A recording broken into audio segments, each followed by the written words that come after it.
মুনিরা, online চ্যাটে আসার জন্য ধন্যবাদ। আমরা শুরু করব। আমরা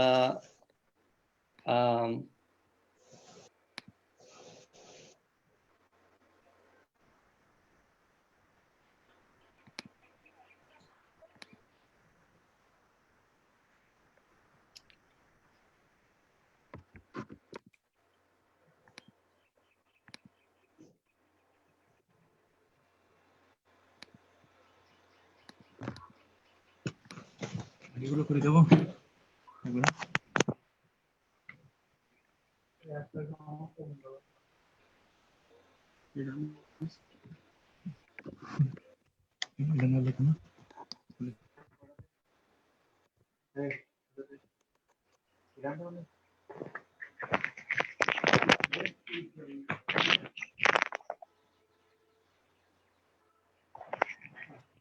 সোহানুর, ওয়েলকাম।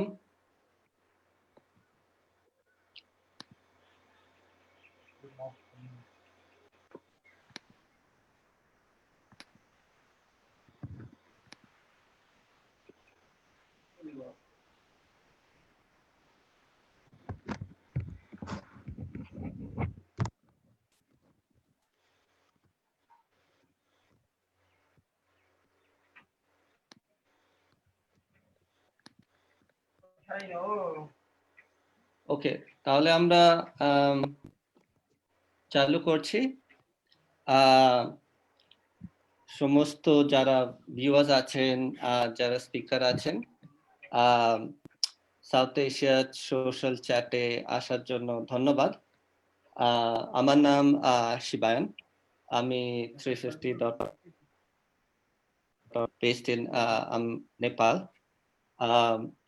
যেহেতু আপনারা সবাই ম্যাক্সিমাম পার্টিসিপেন্টস বাংলা ভাষী, তাই জন্য আমরা এটা বাংলায় কন্ডাক্ট করব। বাট জাস্ট ফরগিভ মি, আমার Bangla is not very fluent. তো মাঝখানে মাঝখানে যদি বুঝতে না পারেন, please ask me, I will be more than happy to answer.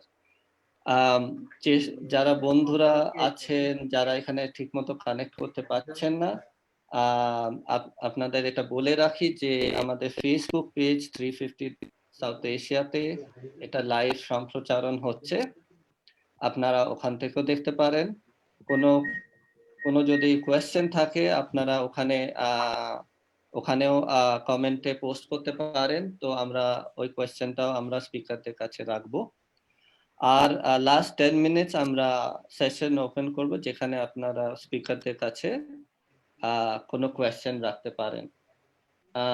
যারা স্পিকারদের একটু সাউথ এশিয়া সোশ্যাল চ্যাটের সম্বন্ধে বলি। আমাদের এই চ্যাটের আমরা যে উদ্দেশ্য আছে, যে প্রত্যেক মাসে আমরা এক্সপার্ট যারা ফ্রন্টলাইন ক্লাইমেট অ্যাক্টিভিস্ট, যেমন শাহিন আর জান্নাতুল, ক্লাইমেট এক্সপার্ট যারা সায়েন্টিস্ট আছেন, তাদেরকে নিয়ে এসে যারা জিজ্ঞাসা করা কোয়েশ্চেন আনসার সেশন, যেখানে আপনারা ক্লাইমেট সম্বন্ধে সমস্ত কোয়েশ্চেন জিজ্ঞাসা করতে পারবেন। আস্তে আস্তে আমরা আরো একটা ওপেন সেশন, আমাদের যে সমস্ত অ্যাক্টিভিস্ট বন্ধু আছে, যারা অন্য অন্য বিষয়ে কাজ করেন, যেমন হিউম্যান রাইটস, যেমন অ্যান্টি করাপশন, তাদেরকে ওই মঞ্চে নিয়ে আসা, যে আমরা তাদের থেকেও জানতে পারি সাউথ এশিয়ায় যে আন্দোলন চলছে, আন্দোলনগুলো কিভাবে সংগঠিত হচ্ছে। তো এটা আজকের আমাদের শো হচ্ছে ফার্স্ট এডিশন। আপনারা এখানে, তাই জন্য আপনাদের সবাইকে আসার জন্য ধন্যবাদ। অ্যান্ড আপনাদের তো কিছু জিনিস বলে রাখার, যে আপনারা সবাই এক্সেপ্ট দ্য গেস্ট, আপনারা সবাই মিউটেড, যারা ভিউয়ার বন্ধুরা আছেন। আর কারণ আমরা সিমলেসলি এটা সংগঠন করতে চাই, এই এন্টায়ার এপিসোডটা। আপনাদের জন্য আমি almost at the 10 minutes before the end of the show আমি আনমিউট করে দেব, তখন আপনারা কোনো কোয়েশ্চেন করতে পারবেন। আর আপনারা ফেসবুক পেজেও যে আমাদের ওখানে কমেন্ট করতে পারেন। 10 মিনিট একটু অলমোস্ট 5 মিনিট পরে আমি এই সেশনটা লক করে দেব যাতে কেউ আর যোগাযোগ জয়েন করতে না পারেন। কারণ ফর সিকিউরিটি রিজনস এটা করা খুব দরকার।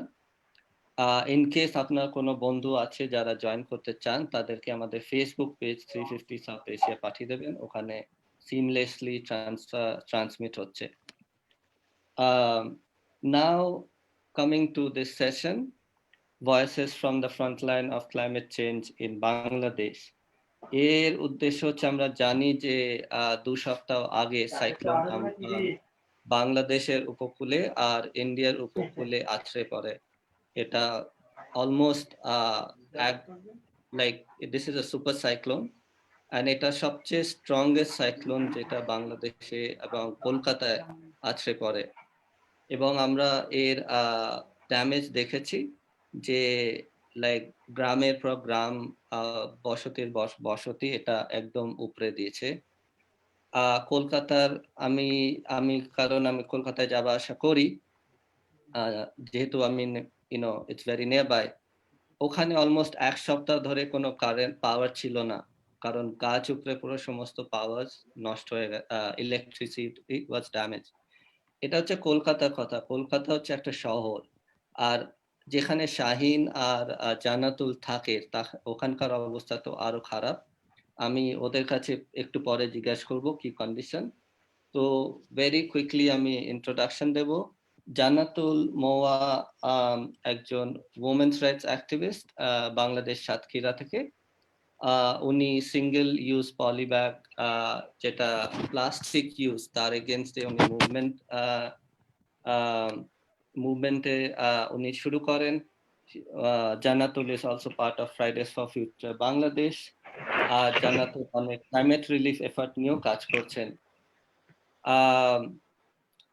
আমি আমাদের নেক্সট গেস্ট হচ্ছে শাহিন। শাহিনও সাতক্ষীরা থেকে। শাহিন একজন সিটিজেন জার্নালিস্ট। আর ও আপনি যদি সাইক্লোন আম্ফান আপডেটস ফলো করেন তাহলে দেখবেন যে শাহিন অনেক লাইভ আপডেটস করছিল ভীষণ ডেঞ্জারাস জায়গা থেকে। একসময় আমি ভীষণ চিন্তিত ছিলাম কারণ ঝড় আছড়ে পড়ছিল, এবং সেই জায়গা থেকেও Shahin was live video recording and sending it to everyone. Then so we'll start this session and we will ask we'll start with Jannatul. আপনাকে জিজ্ঞাসা করি, জান্নাতুল, যেদিন সাইক্লোন আম্ফান আপনার জেলায় ল্যান্ডফল করে পরিস্থিতি কিরকম ছিল?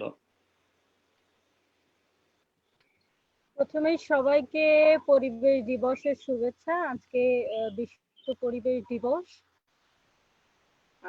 আজকে এই বিশ্ব পরিবেশ দিবসের মাধ্যমে আমাদের পরিবেশ আগের মতো সুন্দর সজীব হয়ে উঠুক, এবং আপনার কথা মতো যখন শুরু করছিলাম যে 350 যে অক্সিজেনের মাত্রা সেটা পৃথিবীতে চলে আসুক, এটা বলেই শুরু করছি। আসলে যেদিন আমফান শুরু হয়, আমফানের মানে আমরা তো আগে থেকেই এখন জানতে পারি যে আবহাওয়ার কি অবস্থা, কি গতিবেগ, এগুলো আমরা আগে থেকে জানতে পারি। কিন্তু আমফানের ব্যাপারটা হচ্ছিল কি 1 থেকে 2 দিন আগে থেকে যেটা হচ্ছিল, তুমুল ঝড়, বৃষ্টি ছিল না। আবার হঠাৎ করে একদিন পরে যেটা হলো, বৃষ্টির পরিমাণটা বেড়ে গেল। তো তখন যেটা হলো, আমাদের এখানে বিদ্যুতের সংযোগগুলো সাধারণত এখানে যেটা হয়, একটু ঝড় বৃষ্টি হলে বিদ্যুতের খুব নাজুক অবস্থা হওয়ার কারণে ওগুলোর সাথে সাথে বিদ্যুৎ অফিস বিদ্যুৎ বন্ধ করে দেয়। তো প্রায় একদিনের মতো বিদ্যুৎ বিচ্ছিন্ন হয়ে থাকা। তো সে সময় মানুষের সাথে যোগাযোগ করা, সাথে সাথে জানা, মানুষের কে জানানো, এটা একটা কঠিন পরিস্থিতি হয়েছিল। এবং পাশাপাশি আরেকটা যেটা হলো যে আরো একদিন পরে যখন আমফান আক্রমণ করলো, তখন যে পরিমাণে আপনার ঝড়টা হলো, সাধারণত এরকম ঝড় আমি পরদিন সকালে অনেককে বলতে শুনেছি যে বাংলাদেশে 88 সালে নাকি একটা ঝড় হয়েছিল, এটা নাকি তার থেকে ভয়াবহ ছিল। কিন্তু আমরা তো আগে থেকেই জানতাম যে আমফান হচ্ছে সুপার সাইক্লোন, যেটা গত 100 বছর আগে 100 বছর ধরেই মানুষ আসলে আমফানকে দেখিনি। তো আমফানের সময় আসলে মানুষ এরকমই একটা ভয়াবহ পরিস্থিতি আমরা আসলে দেখেছিলাম আমফানের সময়।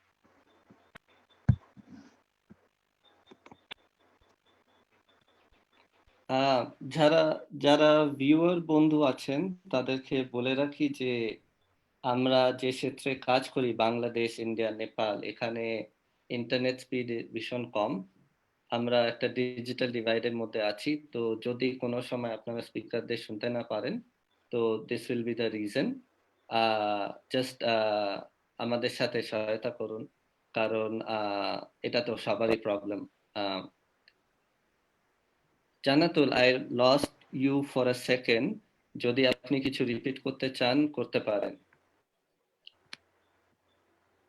জি, আমি শেষ কথা যেটা বলছিলাম যে ঝড়ের পরদিন যখন আমরা আসলে ফিল্ডে বের হই, আমরা অবশ্য ওইদিন রাত থেকেই সাইক্লোন শেল্টার গুলোতে যাচ্ছিলাম, কারণ মুসলিমদের সেহেরির একটা ব্যাপার ছিল, সেখানে খাদ্য সরবরাহ করা, এবং আমাদের মানুষের এক ধরনের মানসিক সমস্যা আছে, অনেকে সাইক্লোন শেল্টারে সেই সময় যায়নি। তো ওই ঝড়ের পরপরই আমরা যখন যাচ্ছিলাম গ্রামগুলোতে, দেখার চেষ্টা করছিলাম কেউ ভেতরে আছে কিনা। তো তখন মানুষ আসলে বলাবলি করছিল যে 88 সালে, মানে 1988 সালে বাংলাদেশে একটা ভয়ঙ্কর ঝড় হয় যেখানে অনেক মানুষ মারা যায় এবং তুমুল ক্ষয়ক্ষতি হয়েছিল বাংলাদেশে। তো এটা নাকি তাদের দেখা, সেই বয়স্ক মানুষগুলো বলেছিল যে তাদের দেখা ঝড়ের, 88 ঝড়ের থেকে এটার ক্ষয়ক্ষতির পরিমাণ এবং এর বাতাসের পরিমাণ আরো অনেক বেশি ছিল।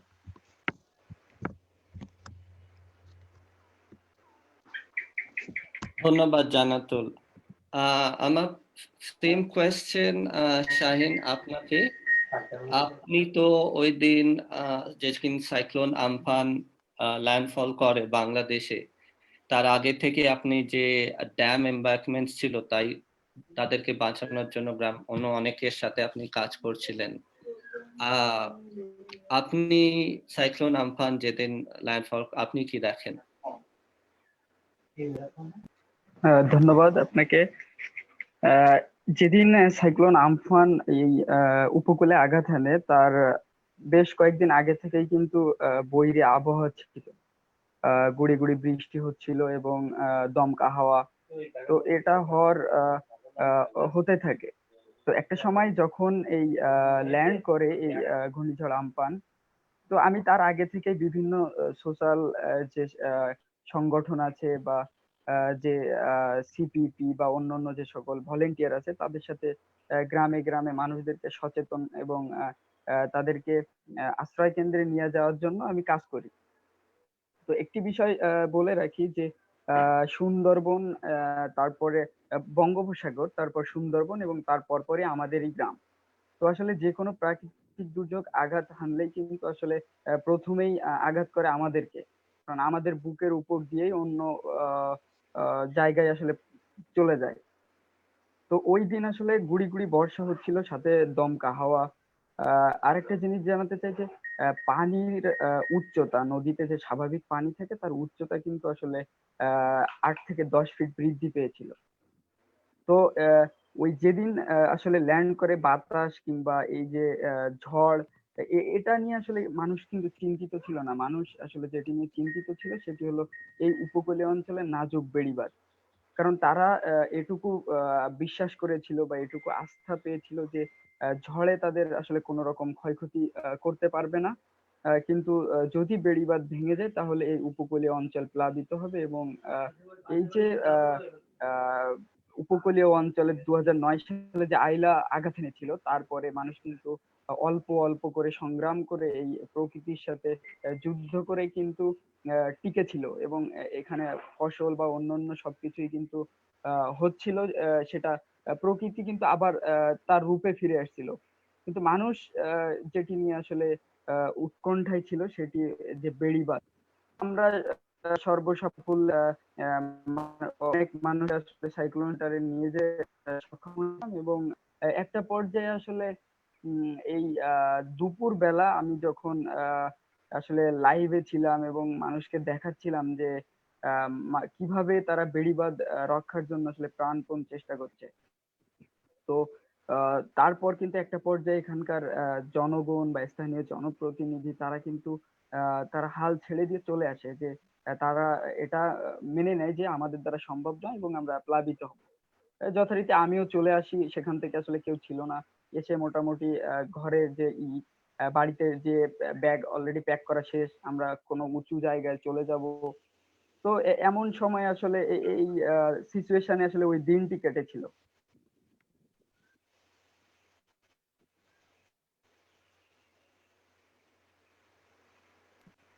থ্যাঙ্কস। ধন্যবাদ শাহিন আমাদেরকে what you found that day Amphan যেদিন ল্যান্ড করে। আপনাকে অনেক অনেক ধন্যবাদ। and we are very happy যে আপনি সেফটিতে আপনি মুভ করেন আর আপনি এখন সেফ আছেন। জান্নাতুল, আপনাকে কোয়েশ্চেন নেক্সট। আমরা জানি যে এই যে ক্লাইমেট ইম্প্যাক্টস হচ্ছে, এই যে Bangladesh is a very climate impacted country, and যেটা সি লেভেল রাইজ হচ্ছে, যেটা ক্লাইমেট ম্যাপিং, তাতে দেখা যায় যে by 2050 Bangladesh coastal areas almost প্লাবিত হয়ে যাবে। আপনি বাংলাদেশে বড় হয়েছেন, আপনি যে ক্লাইমেট ইম্প্যাক্টস দেখছেন, এটা like if you can talk a little bit about that, যে আপনি আপনার এক্সপিরিয়েন্স, রাইট? এখানে যদি আমি পুরো বাংলাদেশের কথা বলি, বাংলাদেশের আসলে প্রত্যেকটি অঞ্চল, শুধু বাংলাদেশ কেন সারা পৃথিবী আসলে এই যে জলবায়ুর পরিবর্তনের কারণে তারা এফেক্টেড হচ্ছে। কিন্তু বাংলাদেশের কথা বলতে যে কিন্তু উপকূলের একটা কথা না টানলেই নয়, কারণ আপনি নিজেই বললেন যে আমাদের যে নদীর পানি যে বেড়ে যাচ্ছে, এটার কারণে সাইক্লোন বা এই ধরনের বিষয়গুলো হচ্ছে। কিন্তু এই যে একটা সাইক্লোনে কিন্তু মানুষের জীবন থেমে যায় না। যেমন আমি অনেক ছোটবেলায়, যখন আমি অনেক ছোট ছিলাম, তখন কিন্তু এক ধরনের পানির যে লবণাক্ততার পরিমাণটা ছিল আমাদের এই অঞ্চলে, পুকুরের পানিগুলো কিন্তু মিষ্টি ছিল। কিন্তু এখন প্রায় তো শ্যামনগর উপজেলার কোথাও হচ্ছে পুকুরের মিষ্টি পানি পাওয়া যায় না, শুধু বৃষ্টির পানি সংরক্ষণ করলে সেখানে মিষ্টি পানি পাওয়া যায়। পুরো অঞ্চলটাই হচ্ছে আপনার লবণাক্ততার একটা ব্যাপার আছে। এখন ইদানিং সময়ে ডিপ টিউবওয়েল যদি লাগানো হয়, সেখানেও কিন্তু লবণ পানির একটা ব্যাপার চলে এসেছে। আর একটা ব্যাপার এখানে আয়রনের এরকম ব্যাপার, মানে পানির যে সমস্যাটা, এটা কিন্তু অনেক ছোটবেলাতে আমি নিজেও খুব একটা খেয়াল করিনি।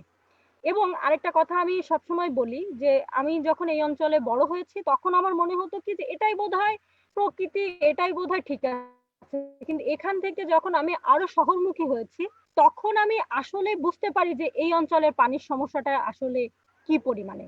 এর পাশাপাশি আমরা যখন ছোটবেলাতে সুন্দরবনে যেতাম, তখন যে জীববৈচিত্র্য, যে প্রকৃতি ছিল, এখন কিন্তু তার মানে 100 ভাগের অন্তত 50 ভাগ নেই। কারণ বন আগের থেকে অনেকাংশ কমে গেছে।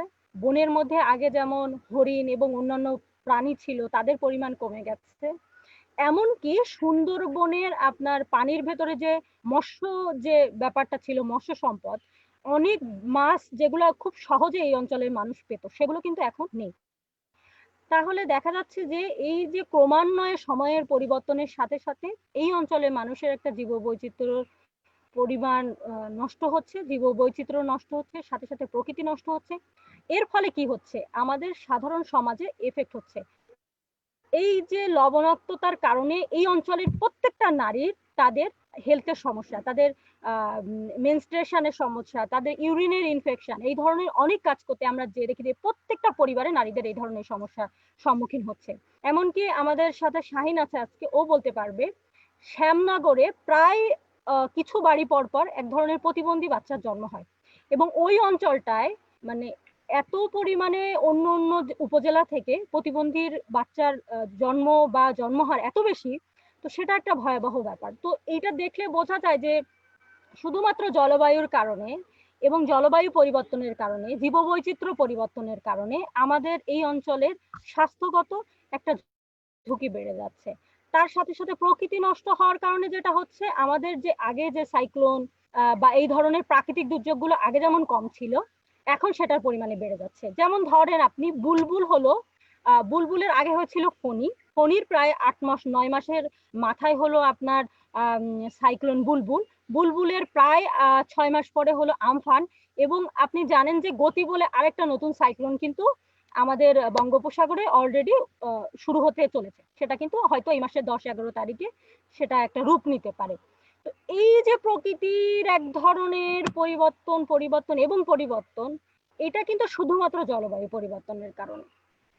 এই হচ্ছে আমার চোখে দেখা, আমার ছোটবেলা থেকে এই পর্যন্ত এই অঞ্চলের জলবায়ু পরিবর্তন, এই অঞ্চলের প্রকৃতি পরিবর্তন এবং এই অঞ্চলের জীববৈচিত্র্য পরিবর্তন এবং তার ফলাফল। ধন্যবাদ জান্নাতুল, আপনার আমাদের এবং আমাদের যে ভিউয়ার্স আছে তাদের জানানোর জন্য। আমি এটাও জানি যে আমাদের কিছু ভিউয়ার বন্ধু আছেন যারা একটু ইংলিশে সামারি চাই। তো তাদেরকে আমাদের এই অনলাইন চ্যাটে আসার জন্য ধন্যবাদ। যেহেতু এটা আমরা শুধু 1 ঘন্টার জন্য আছে, I'll try. So for our English speaking viewers, I'm sorry this is in Bengali because we wanted to make sure that since in this region everybody speaks in Bangla, it's easier for everyone to communicate, and also that to understand that English is none of our first language. So I'll try and summarize. Till now, both our speakers, Jannatul and Shaheen, has talked about what they saw and what they witnessed on during Cyclone Amphan when it made landfall in Bangladesh 2 weeks back. Shaheen spoke about how people in the coastal regions, they know that the storm will make landfall, but for them the most important part of that work was to save the dams from breaching, the embankments that are there on the coast. So for many days before the storm made landfall, they were working on that. But Cyclone Amphan was so ferocious that before 1 day before the storm, people could realize that they can't save it. So they basically, with guidance from the local administration, people just packed up their bags and moved to cyclone shelters. I spoke to Jannatul, and Jannatul also talked about a very important aspect of climate impacts in this region, which is flooding of agricultural land with, when the flood happens, when seawater comes, it becomes very salty. The seawater is salty. So what happens is you can't farm in those lands anymore when salt water enters, and it's uncultivable for almost, like, I think 10-15 years. So it's also a matter of that people lose their livelihood once there is a flood or a cyclone coming in, and these have been happening. And you can't, and same with the ponds, like where they farm fish, the sweetwater fish won't survive in salt water. So this was the summary. I know it's very short from what Jannatul and Shaheen said, but we might be able to write a blog on what they say and post it. Maybe that will be helpful. And maybe next time when we do these chats, which will be soon, we can also do a live interpretation, so it's easier for everyone. Shahin, আমার পরের প্রশ্ন আপনাকে। আপনি German media ডটশে ওয়েলেতে একটা interview দিয়েছেন, যেখানে আপনি বলেছেন যে আপনার এই 19 বছর আপনার বয়স, এই 19 বছরের মধ্যে আপনি অলরেডি 4টে সাইক্লোন উইটনেস করেছেন। আমি ঝড় দেখেছি, কিন্তু আমি ভীষণ প্রিভিলেজ যে আমি আপনাদের মতো ক্লাইমেট ইম্প্যাক্টস এখনো দেখি নাই। যে জন্য আমার এটা আপনি যে বলবেন সেটা also is like a knowledge for me কি what is a super cyclone. কারণ আমি যখন সাইক্লোন আম্ফানের ফুটেজ দেখছিলাম, আমি বিশ্বাস করতে পারিনি যে ঝড় এত তীব্র হতে পারে, এত স্পিড থাকতে পারে। তারপরে আমার কলকাতায় যারা বন্ধু বান্ধব থাকেন, তারা যে ফটো পাঠিয়েছেন, তাদের যে update was exactly what you were saying, that the cyclone was so high, had so much speed that তারা কোনোদিন এরকম ঝড় দেখেন নাই। রাইট? তো আপনি যে ইন্টারভিউ দেন ওখানে যে আপনি বলেছেন আপনি অলরেডি ৪ টে সাইক্লোন দেখছেন। এই যে সাইক্লোন আম্পানটা আসছিল, এটা কি আপনি যা সাইক্লোন দেখেছেন in the past, what was the difference? এর মধ্যে কোনো অন্তর যে ডিফারেন্স ছিল? ইয়া। হ্যাঁ, অবশ্যই। হ্যাঁ, আমি আমার ১৯ বছরের এই ছোট জীবনে আমি ৪টি সাইক্লোনের সম্মুখীন হয়েছি এবং যার মধ্যে ২টি ছিল খুবই মারাত্মক। তার মধ্যে একটি ছিল আইলা, ঘূর্ণিঝড় আইলা, যেটি ২০০৯ সালের ২৫-এ আঘাত হানে, এবং আরেকটি এই ঘূর্ণিঝড় আম্পান। তো আমি ২টার মধ্যে যদি কম্পেয়ার করি, আর মধ্যখানে ছিল ফণী বা বুলবুল, তাহলে আমি যে কথাটি আসলে প্রথমেই বলতে চাই সেটি হলো যে এত লং টাইম ধরে আঘাত কিন্তু অন্য কোনো ঝড় এই বিগত ১০০ বছরে স্থানীয় যেসব প্রবীণ ব্যক্তিরা আছে তাদের কাছ থেকেই আসলে শোনা যে বিগত ১০০ বছরেও এর মধ্যে এত লং টাইম ধরে যে ঝড় হওয়া বা তার যে প্রকোপ তা কিন্তু কোনোটিতেই ছিল না। আইলার সময়ের কথা যদি বলি তাহলে সেখানে ১ থেকে ২ ঘন্টা বা খুব জোর ছিল ৩ ঘন্টা সে সময় কিন্তু আঘাত হানে। এবং সেই ক্ষয়ক্ষতি ছিল একটা আ তখন মানুষ আসলে সচেতনও কমই ছিল। আ পরবর্তীতে কালের বিবর্তনে এখন অনেক সচেতন। তো সেই ২০০৯ সালের অভিজ্ঞতা এবং এই ২০২০ সালের যে অভিজ্ঞতা দীর্ঘ ১১ বছর। তো এই আ ১১ থেকে ১২ ঘন্টা আসলে যে ঝড় হয়, আমি একটি কথা বারবারই বলছিলাম যে আমি দুপুরবেলা এমন একটা অবস্থা হয়েছে যে এই সময় ভেঙে যাবে। মানুষ প্রাণপণ দিয়ে চেষ্টা করছিল যে গাছের ডাল কেটে দিচ্ছিল, কেউ কাঁথা দিচ্ছে, কম্বল এনে দিচ্ছে বাসা থেকে, যে শুধুমাত্র বেড়িবাঁধটা রক্ষা করার জন্য।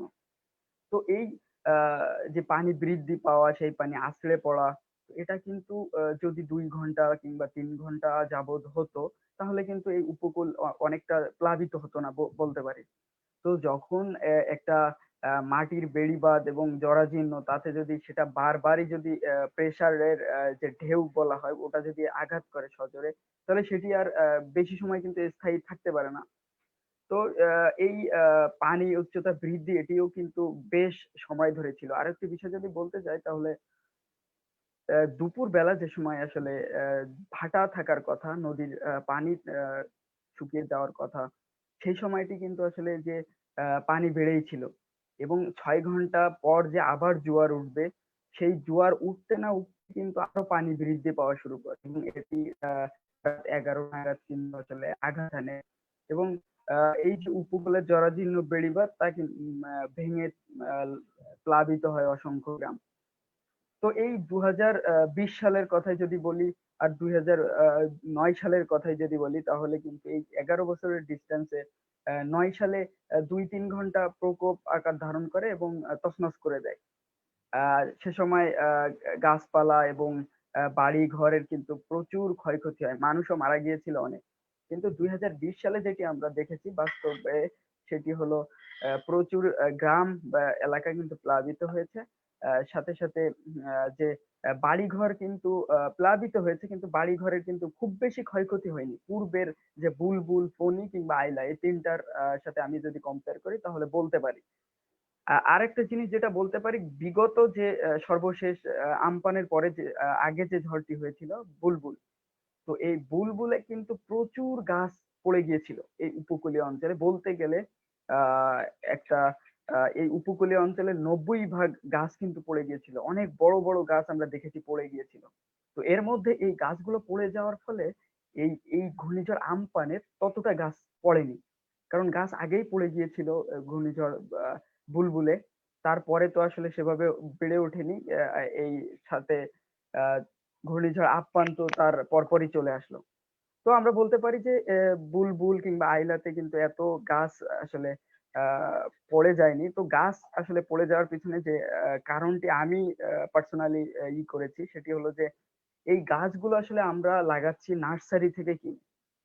এর শিকড় বা এর যে মানে মাটির নিচে বিস্তৃত করতে পারছে না তার শিকড় গুলো, যার কারণে তার মূল শিকড় কিন্তু কাটা থাকে, সেগুলো মাটির উপরে এক ধরনের অবস্থান করে। এর যে গভীরে যাওয়ার, এর শিকড় কিন্তু গভীরে যায় না, যার কারণে ঘূর্ণিঝড় বা যে ঝড়ই হোক না কেন এই গাছগুলো আসলে পড়ে যায়। তো এই আইলা, ফণী বা বুলবুল, এই তিনটার থেকে কিন্তু আমি বলতে পারি যে ঘূর্ণিঝড় আম্পান তা দীর্ঘ সময় ধরে তার তাণ্ডব চলে, এবং এই উপকূলের জরাজীর্ণ বেড়িবাঁধ 2009 সালে যে আইলার সময়ও যেভাবে ভেঙে গিয়েছিল, আহ এই 2020 সালেও কিন্তু তেমনি ভাবে ভেঙে গিয়েছে।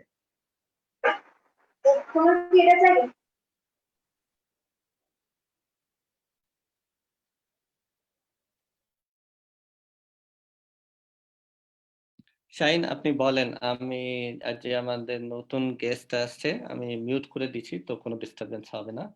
আমরা যে নতুন গেস্ট আসছেন, আপনার যদি কোনো কোয়েশ্চেন থাকে আপনি আপনি সেশন এ যখন কোয়েশ্চেন আনসার সেশনে ওপেন হবে আপনাকে জিজ্ঞেস করা হবে, আপনি তখন জিজ্ঞেস করতে পারবেন, রাইট? শাহিন, আপনি কন্টিনিউ করেন।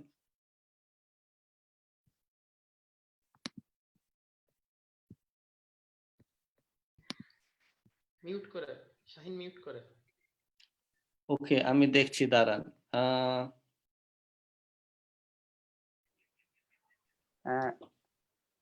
ঘূর্ণিঝড় বুলবুল কিংবা এই যে ঘূর্ণিঝড় ফণী, সর্বশেষ ঘূর্ণিঝড় আম্পান, তার মানে আমি বেশ কিছুদিন যাবত এই ঝড় আসার আগে থেকে বা এই প্রাকৃতিক দুর্যোগ আসার আগে থেকে আমি অনেকগুলো রিপোর্ট করেছি যে ঝুঁকিপূর্ণ বেড়িবাঁধ নিয়ে, যেগুলো আসলে এই উপকূলবাসীর কিন্তু কান্না। উপকূলবাসী তারা ত্রাণ চায় না বা তারা কোনো সাহায্য সহযোগিতা চায় না, তারা একমাত্র তাদের প্রাণের দাবি। তাদের যদি এই বেড়িবাঁধ বা তাদের যদি এটি বেষ্টনী করে দেওয়া হয় টেকসই, তারা তাদের বাপ দাদার ভিটে মাটিতে অবস্থান করতে পারবে এবং তারা এই উপকূলে টিকে থাকতে পারবে।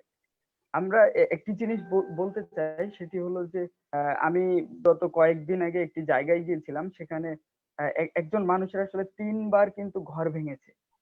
প্রথমে এক জায়গায় ভাঙছে, তারপরে আবার এক জায়গায় আসছে, তারপরে আরেক জায়গায়।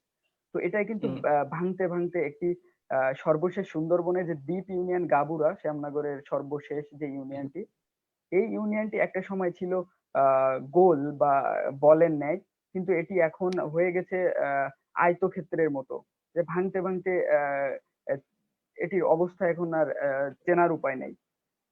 তো বলতে গেলে এই উপকূলীয় অঞ্চলে যেমনি হারে বেড়িবাঁধ ভাঙতে ভাঙতে চলে আসতেছে, আয়তন কমছে, এখানকার মানুষ কিন্তু অন্যত্র চলে যাচ্ছে, মাইগ্রেশন হয়ে চলে যাচ্ছে, তারা আহ শহরে চলে যাচ্ছে।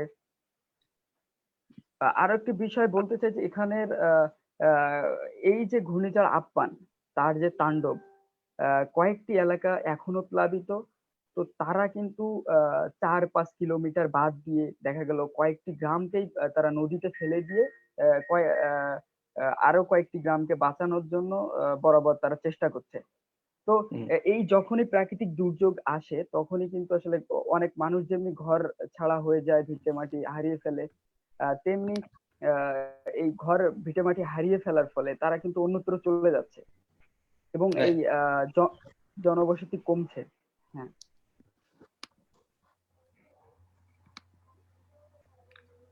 ঠিক আছে।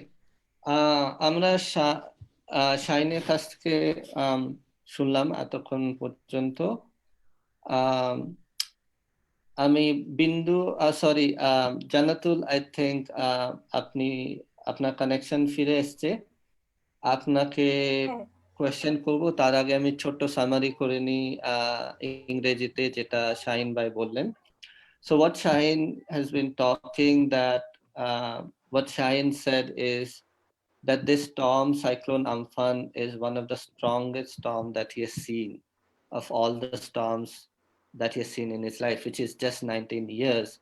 In 19 years, he already faced 4 cyclonic storms. But this storm was one of the fiercest that he has seen.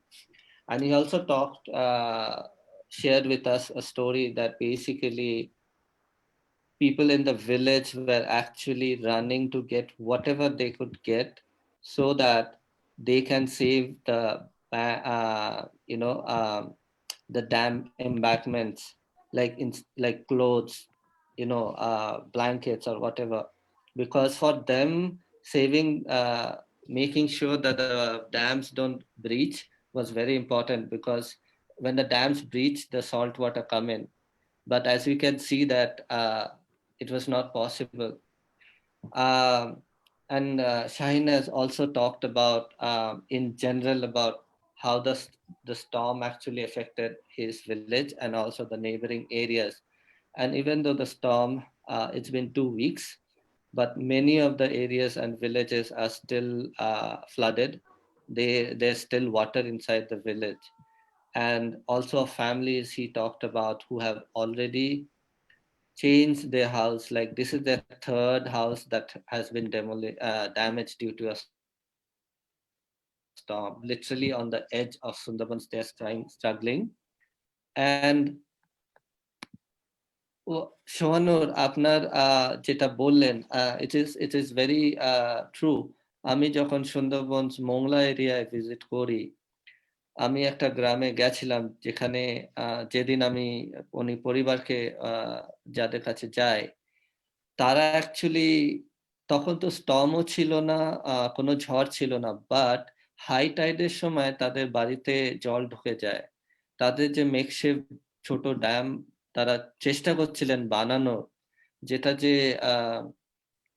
Like to make sure that there is no more water coming in. So this is like এটা যেমন একজন like 24 hour 12 months a year problem, এই যে high tide, এই যে sea level rise due to climate change impacts. Jannatul, আপনার কাছে প্রশ্ন। আমি আপনাকে আমাদের সাথে থাকার জন্য ধন্যবাদ। আমি জানি যে নেটওয়ার্কের ভীষণ প্রবলেম হচ্ছে, তো আই রিয়েলি অ্যাপ্রিশিয়েট। আপনি তো উমেন্স রাইটস এনজিও, এন্ড আপনি লাইক মহিলাদের সাথে কাজ করেন। তো এখন we are seeing that there is also a pandemic going on. এই যে করোনা ভাইরাস চলছে, আমি এইটা আপনারা কিভাবে সামলাচ্ছেন? এই যে ঝড় আসলো আর তারপরে pandemic, how you are coping with it, আর এই যে ডিসরাপশন হয়েছে এই সম্বন্ধে যদি কিছু বলতে পারেন।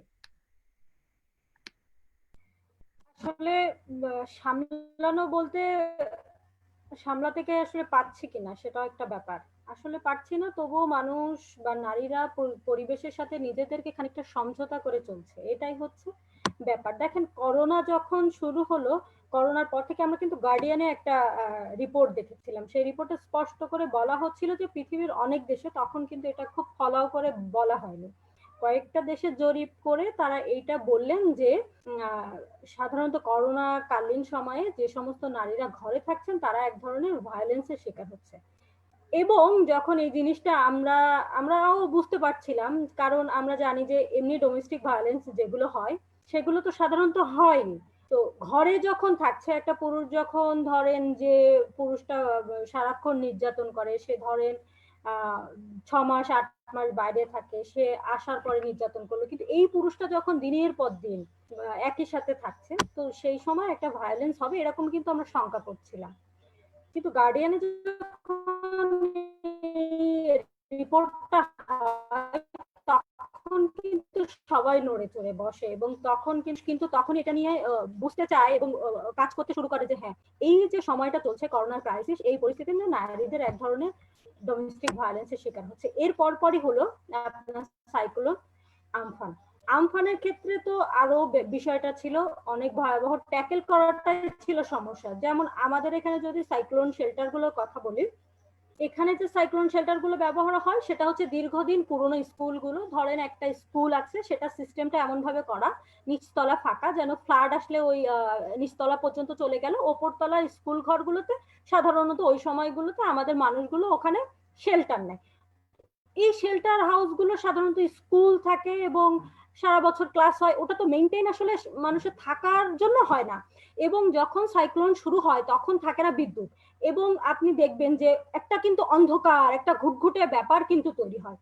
তখন কি হয়, আমরা যখন এই সমস্ত নারীদের নিয়ে যেতে চাই সাইক্লোন শেল্টারে, তখন কিন্তু এক ধরনের ভেতর ভেতর এক ধরনের ভয় কাজ করে, কারণ আমাদের কাছে অনেকগুলো গল্প আছে, সেটা ফ্লাডের সময় হোক এবং সাইক্লোনের সময় হোক, আমরা জানি অনেক ঘটনা এরকম, ধর্ষণ অবধি গিয়েছে এরকম, শুধুমাত্র শেল্টার হাউসে যখন তার আশ্রয় নেয়। এই যে এক ধরনের মানসিকতা নিয়ে অনেক নারী কিন্তু যেতে চায় না। ধরেন আমার বাড়িতে 4টা মানে আমরা যেটা বলি যে কিশোর মেয়ে আছে, আমি বাবা হিসেবে কিন্তু মনে করবো যে ওখানে গেলে আরো যদি বাইরের 5 জন টিচ করে বা নানা ধরনের কথা বলে, তার থেকে বরং থাকি না বাড়িতে। এই কিন্তু একটা মানসিকতা গ্রো করে। তখন আমাদের কি করতে হয়, এই যে তাদেরকে বোঝানো, তো বুঝিয়েও কি আসলে আমরা আলটিমেটলি কি করতে পারছি? তো সেখানে যদি ভায়োলেন্সের শিকার হয়, আমরা কি সেটাকে আসলে সমাধান করতে পারছি? তাৎক্ষণিক তো পারছি না। এই অনেকগুলো সমস্যাকে নিয়ে আসলে একটা সাইক্লোন আমাদেরকে ফেস করতে হয়। কারণ সবসময় আমরা জানি ডিজাস্টারের সাথে ভায়োলেন্স মানে নারীর যে হয়রানির একটা ভয়ঙ্কর একটা একে অন্যের সাথে যুক্ত। এবার আমরা যেটা দেখলাম সাইক্লোন আমফানে না, বুলবুল থেকে দেখছি, ফোনি থেকেই হচ্ছে মনে হয়, হ্যাঁ ফোনি থেকেই দেখছি, কারণ এখন তো সোশ্যাল মিডিয়ার একটা ব্যাপার আছে। ধরেন কিছু যুবক ছেলে মেয়ে যারা হচ্ছে এখন তো ডিপেন্ড করে না অর্থনৈতিক ব্যাপার, সবার কাছে কিন্তু কম বেশি স্মার্টফোন, ইন্টারনেট অ্যাক্সেস এটা কিন্তু অ্যাভেলেবেল। তো কি হয়, যখন ধরেন 5টা ইয়াং ছেলে কিছু মেয়ে একই সাইক্লোন শেল্টারে থাকছে, আমরা দেখেছি অনেকে ভিডিও করছে, অনেকে ছবি তুলছে, বা ওই ফোনের কিছু যেটাকে আমরা বলি এটা ইনডাইরেক্ট হচ্ছে যৌন হয়রানি, তাকে মানে এমন কিছু অপ্রীতিকর ভিডিও দেখছে, সিনেমা দেখছে। তো কোথাও না কোথাও এগুলো কিন্তু এক ধরনের যৌন হয়রানিকে উৎসাহ দিচ্ছে। তো এগুলো নিয়ে আসলে কাজ করা খুব ডিফিকাল্ট। আমরা যেটা করেছি এটা বুলবুলে আমরা করতে পারিনি, কিন্তু আমফান থেকে করছি আমরা। লোকাল আসলে একটা উপজেলায় করলে তো আর পরিবর্তন হবে না, এটা নিয়ে আমরা কিন্তু কথা বলছি, বিভিন্ন ফর্মে বলছি যে এটা নিয়ে কাজ করার সময় এসেছে। কারণ আমরা যে অঞ্চলে বাস করি সাইক্লোন কেন্দ্রিক, আমরা কিন্তু এই সাইক্লোন বন্ধ হবে না, একের পর এক চলতেই থাকবে। এখন থেকে আমাদের ম্যানেজমেন্ট লেভেলে কিছু মেকানিজম দরকার। আমরা সেখানে বলছি এখানে নারীদের জন্য এমন কিছু শেল্টার হাউসে এমন কিছু সিস্টেম করা হোক যেটা উইমেন ফ্রেন্ডলি হোক এবং পর্যাপ্ত আলোর ব্যবস্থা হোক। যদি না হয় কাউকে সাইক্লোন শেল্টারে নেওয়ার দরকার নেই, কারণ আমি একটা নারী, আমি আরেকটা নারীকে নিরাপত্তা দিতে পারবো না, তাকে আমি সাইক্লোন শেল্টারে নিয়ে গেলাম, এর থেকে বরং ভয়ঙ্কর মানসিক চাপ আমার পক্ষে আর অন্য কিছু না।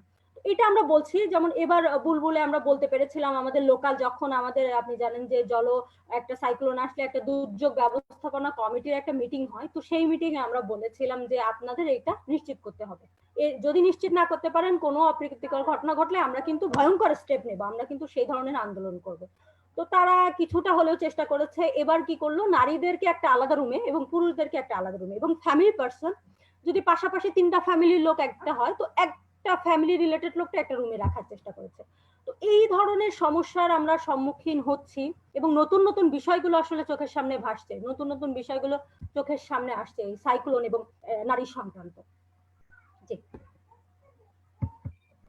থ্যাংক ইউ, ধন্যবাদ জান্নাতুল।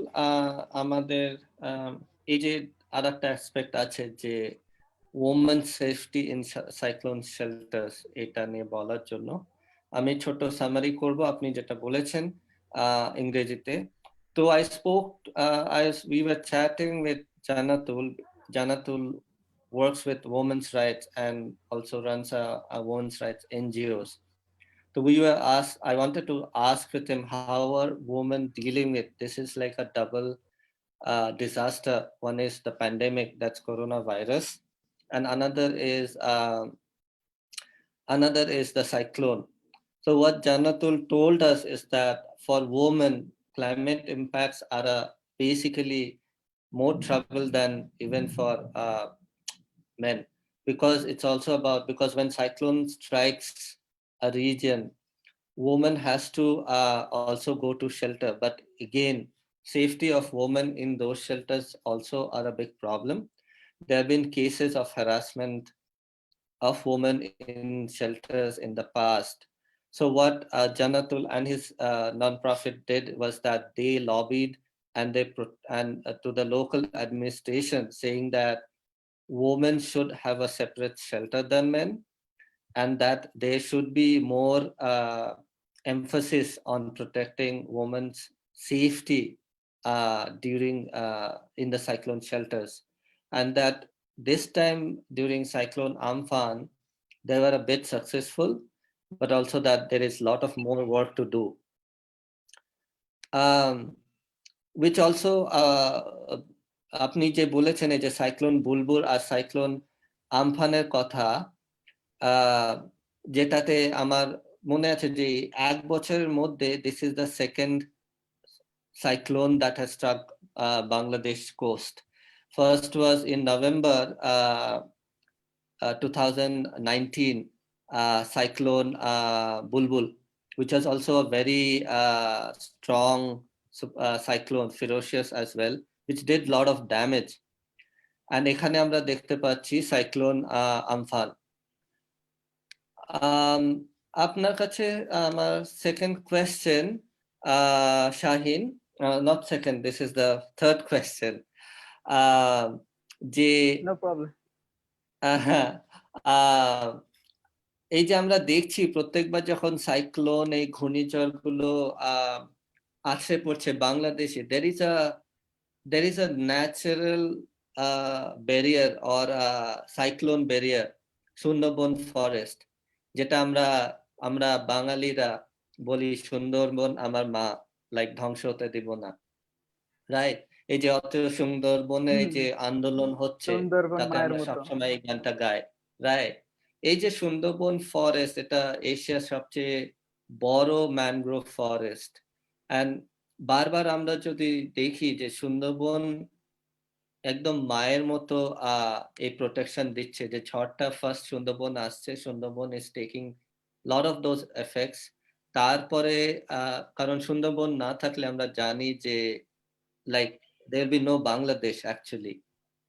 তো আমার আপনার কাছে কোয়েশ্চেন, কারণ আপনি একদম কোস্টে থাকেন, এই যে সুন্দরবন ফরেস্টের সম্বন্ধে যে ঘূর্ণিঝড় যখন আছড়ে পড়ে, এর সম্বন্ধে কিছু যদি বলতে পারেন। ধন্যবাদ। যখন আসলে এই সুন্দরবন আসলে মায়ের মতোই আমাদের উপকূলকে কিন্তু এখনো অব্দি বাঁচিয়ে রেখেছে, বা এই উপকূলে মানুষ যে বসবাস করছে সেটা জীবিকা বা আমাদেরকে রক্ষা করে বিভিন্ন ভাবে কিন্তু আমাদের এই সুন্দরবন আমাদেরকে রক্ষা করে চলেছে। তো এই সুন্দরবনকে কিন্তু আমাদেরই রক্ষা করা দরকার বা উচিত, এটি সময়ের দাবি। এটি আমাদের না করলে, আমরা যদি এই সুন্দরবনকে রক্ষা না করতে পারলে, তাহলে আমরা এখানে ভবিষ্যতে টিকে থাকতে পারবো না। এটা হলো সুন্দরবন বাঁচানো একটা আমাদের বেঁচে থাকার দাবি বলতে গেলে।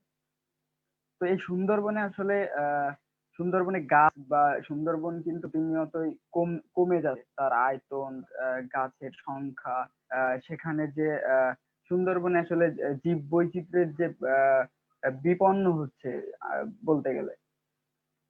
বেশ কিছুদিন আগে যদি একটা ঘটনা বলি, তাহলে এই সুন্দরবনের যে গ্রাম আছে একেবারে নিকটবর্তী, সেখানে কিন্তু হরিণ চলে আসছে। বারবার কিন্তু হরিণ চলে আসছে, তারা সুন্দরবনে থাকতে পারতেছে না। মানে তারা যাদের বন বা যাদের থাকার কথা, তারা কিন্তু সেই সুন্দরবনে নিরাপদভাবে থাকতে পারতেছে না, যার কারণে তারা লোকালয়ে চলে আসছে।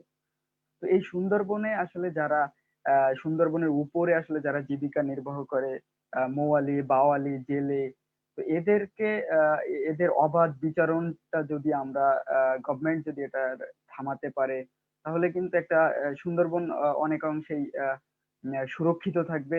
এবং এই যে চোরা কারবারিরা যারা এই গাছ কেটে আনছে, এটা এদের প্রতি কড়া নজর রাখা।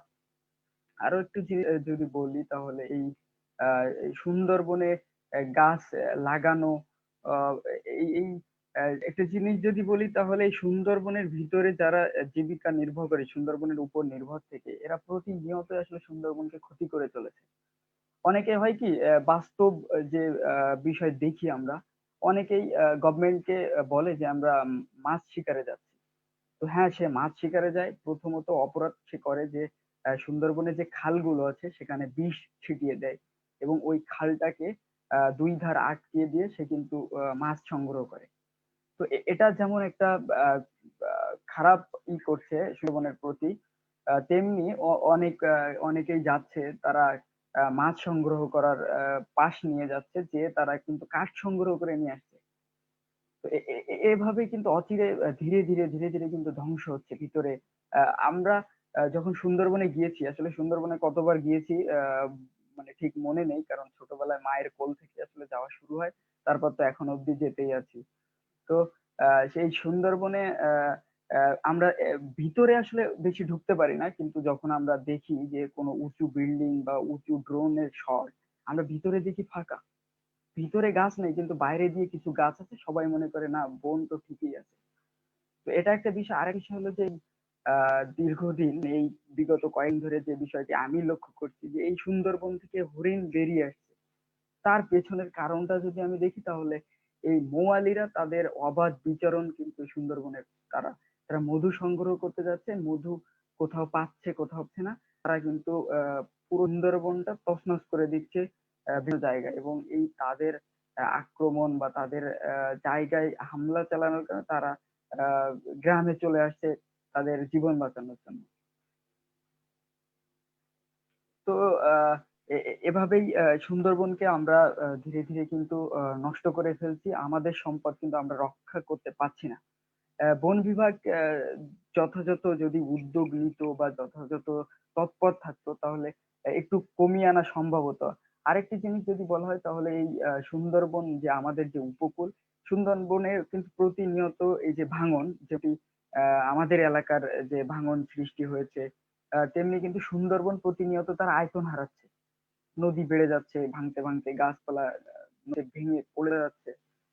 তো এগুলো রক্ষার জন্য আসলে স্থায়ী, যেমনটি আমাদের রক্ষার জন্য যেমনটি স্থায়ী বাঁধ দেওয়া দরকার, আসলে সুন্দরবনকে রক্ষার জন্য কিন্তু স্থায়ী বাঁধ দেওয়া দরকার, এটা আমি মনে করি। তা না হলে কিন্তু আমরা তো বেড়িবাঁধ বলি যে বেড়িবাঁধ না হলে আমরা বাঁচবো না, এই উপকূল টিকে থাকবে না। তেমনি সুন্দরবন যদি বাঁচাতে হয়, সুন্দরবনকে যদি বাঁচাতে হয়, তাহলে তারও একটি বেষ্টনী বা তারও একটি প্রোটেক্টের দরকার আছে। তো সবার সম্মিলিত প্রচেষ্টায় যদি সবার সম্মিলিত প্রচেষ্টাই আসলে এটির সমাধান আনতে পারে, তা না হলে এই সুন্দরবনকে আসলে আমরা যদি আমরা টিকিয়ে রাখতে না পারি, তাহলে আমাদের এই উপকূল বাঁচবে না, আমরা বাঁচবো না। ধন্যবাদ, ধন্যবাদ শাহিন। সুন্দরবনের ইম্পর্টেন্স আমাদেরকে জানানোর জন্য আমি ছোট সামারি করি। I asked Shaheen to talk about Sundarbans forest. Sundarbans is the largest mangrove forest in Asia. It acts as a natural barrier against all cyclonic storms.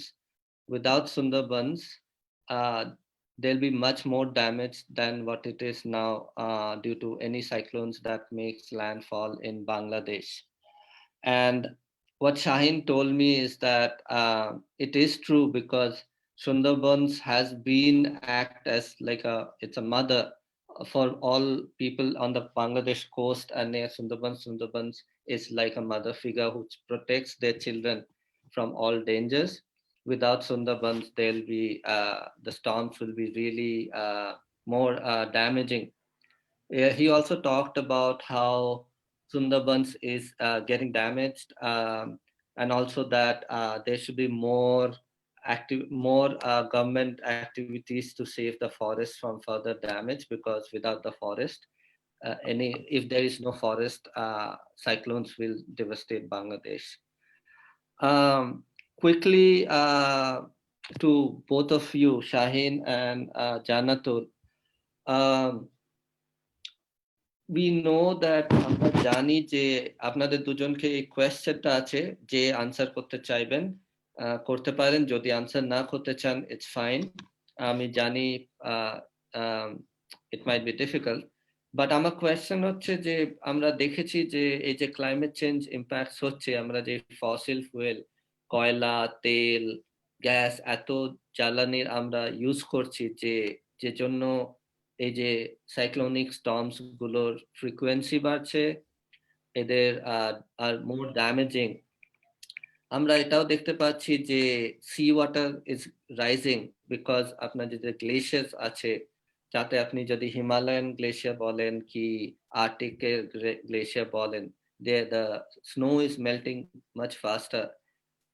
আমরা এটাও জানি যে Bangladesh as a poor country অনেক electricity চায়, but আমরা এটাও জানি যে কয়লা ইজ নট দ্য আনসার। কারণ রিনিউয়েবল এনার্জি আপনারা যেটা সোলার এনার্জি বা wind energy is actually can power Bangladesh. আমাদের পরবর্তী যে আমরা সোশ্যাল চ্যাট করব, উই উইল টক অ্যাবাউট বাংলাদেশের রিনিউয়েবল এনার্জির ভবিষ্যৎ। বাট আপনাদের কোয়েশ্চেন, এই যে বাংলাদেশে এত কয়লা বিদ্যুৎ উৎপাদন হচ্ছে, আমরা দেখেছি এই যে প্যান্ডেমিকের সময় সারপ্লাস, এত সারপ্লাস যে তারা জানে না যে what to do with it. তো and আমরা জানি যে Sundarban forest will how are কতদিন প্রোটেক্ট করবে যদি আমরা তাকে প্রোটেক্ট না করি। তো if there are any comments on this, Shahin আপনি শুরু করতে পারেন, তারপরে আমি জান্নাতুলকে পাস করব। রাইট, শাহিন।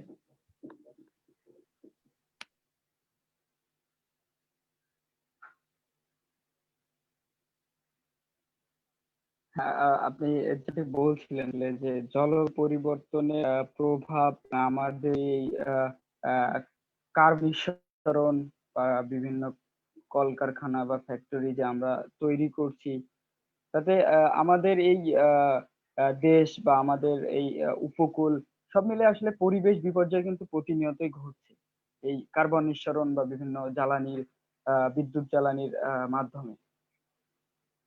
এবং এই একটা সময় এখানকার মানুষ, আমি যদি বলি তাহলে যে এই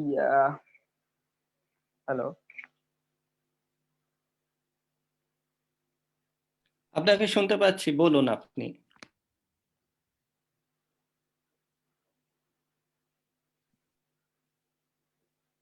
হ্যাঁ, প্রতিনিয়তই কিন্তু আসলে যে এই কার্বন নিঃসরণ হচ্ছে, যাতে আমাদের এই সুন্দরবন উপকূল, যেমন এই সাতক্ষীরা, মোংলা, বিভিন্ন জায়গায় কিন্তু আসলে বিভিন্ন কলকারখানা, ফ্যাক্টরি সেগুলো কিন্তু স্থাপিত হচ্ছে এবং তার থেকে কিন্তু নির্গত হচ্ছে কার্বন,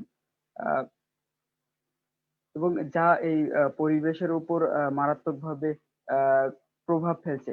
একটি বিষয় আমার যেটা মনে হয় যে এই হিমালয় থেকে যে আসলে এই বরফ গলছে বা আমাদের এই উপকূলীয় অঞ্চলের কথাই যদি বলি, তাহলে এই উপকূলীয় বেড়িবাঁধ গুলো অনেকেই ভাবতেছে যে উঁচু করে দিবে। আসলে উঁচু করার যে পানি তো আগের মতোই আসছে এই নদীতে, কিন্তু নদীর কিন্তু নাব্যতা হারিয়েছে, যার কারণে এই বেড়িবাঁধ গুলো যতই উঁচু করুক না কেন, আমাদের যারা এই লোকালয় গুলো, এগুলো একটা আহ গামলা বলতে পারি বা আমরা একটা পাত্র বলতে পারি, তার ভিতরে কিন্তু আসলে অবস্থান করছি আমরা। সুতরাং যতই উঁচু দিয়ে আসলে বেড়িবাঁধ দেওয়া হোক না কেন, এই জলবায়ু পরিবর্তনের প্রভাব, আহ, আহ, তার কিন্তু বিরূপ প্রভাব কিন্তু এখানে পড়ছে।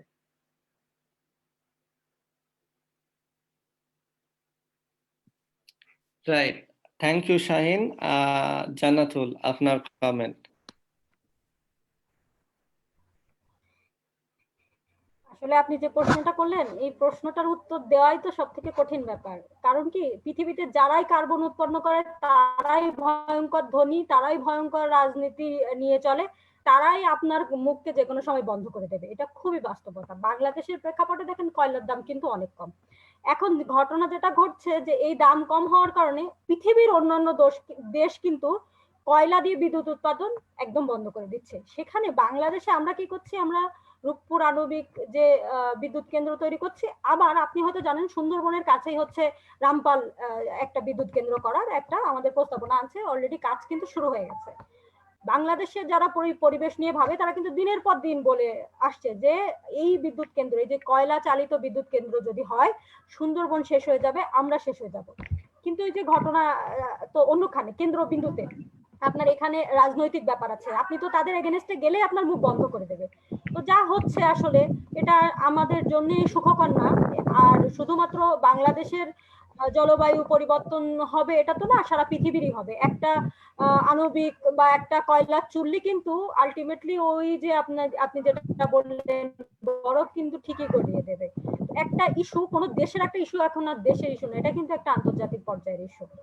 আমার মনে হয় যে রিনিউয়েবল এনার্জির কিন্তু আমাদের অভাব নেই, সূর্যের অফুরন্ত আলো, কিন্তু আমরা সেটা কতটা, আমাদের গভর্নমেন্ট আসলে সেটাকে কতটা নিচ্ছে, বা আমাদের লোকাল যে মানুষ তারা কতটা নিচ্ছে, আমি আপনাকে একটা তথ্য দিতে পারি। সেটা হচ্ছে কিছুদিন ধরেন বছর 5 আগে আমরা দেখেছি অনেক লোকাল অর্গানাইজেশন তারা কিন্তু সোলারকে প্রমোট করার জন্য অনেক বাড়িতে বাড়িতে সোলারের দেওয়া হয়েছিল এখানে।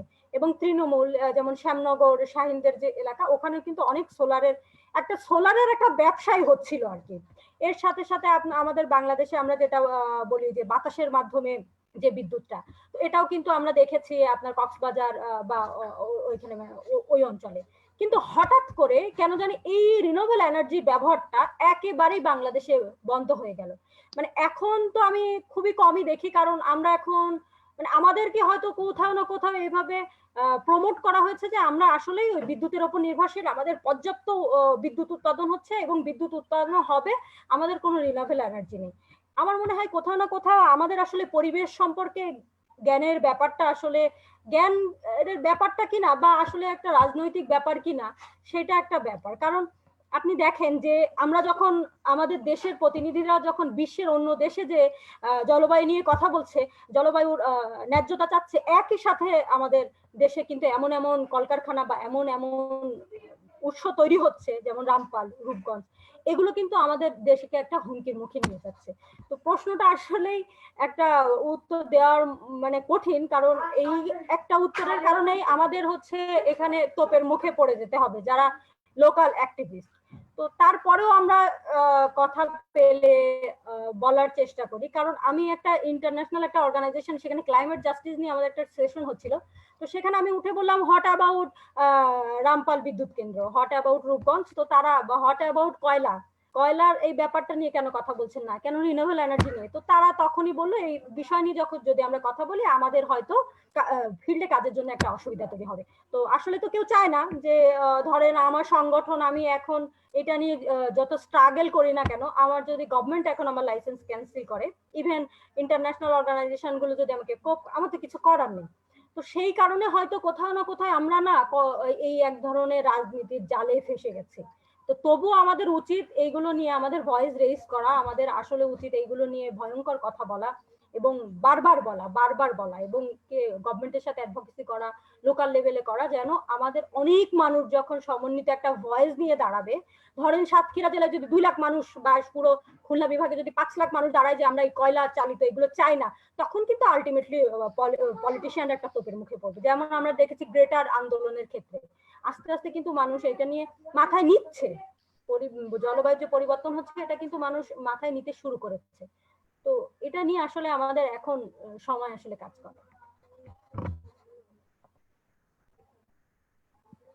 থ্যাংক ইউ, ধন্যবাদ জান্নাতুল আপনার এই কমেন্টের জন্য। আমি জানি যে ইট ইজ ভেরি ডিফিকাল্ট আমাদের যে পলিটিক্যাল কনটেক্সটে অনেক কিছু আমরা বলতে পারি না, but so thank you for talking on that. And Shohanur, I will ask you if you have any comments on this, or if there is anything you want to say, because this is also a joint collaboration between YouthNet for Climate Justice and 350. Okay. তো আপনার যদি কিছু বলার থাকে। Yeah. আর Thank you. শোনুন, 1 মিনিট, সন্তোষ সেন আমাদের যে ভিউয়ার আছেন, আপনাকে একটু ওয়েট করতে হবে। আমি দেখছি যে আপনার you have raised the hand, কারণ অনলি আফটার স্পিকারদের কথা শেষ হয়ে যাওয়ার পরে লাস্টে আপনাকে কোয়েশ্চেন করার টাইম দেওয়া হবে। সো ইয়া, ইয়েস সোহানুর বলেন। থ্যাংক ইউ শিবানন্দা, এই এত সুন্দর একটা আয়োজন করার জন্য। অর্থাৎ আমরা ক্লাইমেট চেঞ্জের ফ্রন্ট লাইনে থাকার পরেও আমাদের কথাকে গুরুত্ব দেওয়া হয় না, আমাদের কথাকে শোনা হয় না। তো এই সাউথ এশিয়ান চ্যাট করার মাধ্যমে আমরা যারা উপকূলীয় অঞ্চলে, who are living in the coast and fighting with climate crisis, so giving a space to in South Asian countries to hear us, it is a great opportunity and platform and opportunity to hosting a South Asian chat. Thank you 350.org and our comrade from Satkira, Kaliganj and Shamnagar, Shahin and Jannatul Mawa. They are a real hero, and today they are organized through mobilization in the the broken embankment and women mobilization for water crisis there. So আমার কিছু point আমি আজকে মানে অল্প কয়েকটা point আমি share করতে চাই। আজকে আমরা ফ্রাইডেজ ফর ফিউচার ইন্ডিয়া অর্থাৎ ওয়েস্ট বেঙ্গল এবং ফ্রাইডেজ ফর ফিউচার বাংলাদেশ আমরা একটা জয়েন্ট স্টেটমেন্টে এসেছি, এবং এই চ্যাটেও আমরা ওয়েস্ট বেঙ্গল থেকে কয়েকজনকে যুক্ত করেছি, বিশেষ করে কৌস্তব বসু, উনি নৈহাটি ওয়েস্ট বেঙ্গল থেকে মানে এফএফএফ থেকে আছেন, সন্তোষ সেন উনি টিচার ফর ফিউচারের সাথে কানেক্টেড ওয়েস্ট বেঙ্গল থেকে। এর পাশাপাশি আমাদের we have a friend from Dutch climate movement, we build a global partnership to we are tomorrow partnership, Joy from Netherlands, she is listening us or as to deliver our voice to global community, so it is a great opportunity, and also some activists from YouthNet. So my point is that আজকে পরিবেশ দিবস, তো পরিবেশ দিবসে এবং এই যে cyclone Amphan চলে গেল, তো আমফান আমাদেরকে বারবার মনে করিয়ে দিয়ে যাচ্ছে যে সুন্দরবনকে আরো সুরক্ষিত করতে হবে। কারণ আপনি বলছিলেন নভেম্বরের যে 10 তারিখে যে বুলবুল হলো, বুলবুলের চেয়ে 3 গুণ বেশি ক্ষয়ক্ষতি দুই সুন্দরবনে, ওয়েস্ট বেঙ্গলের সুন্দরবনে এবং বাংলাদেশ সুন্দরবনে, দুই সুন্দরবনেই কিন্তু হয়েছে।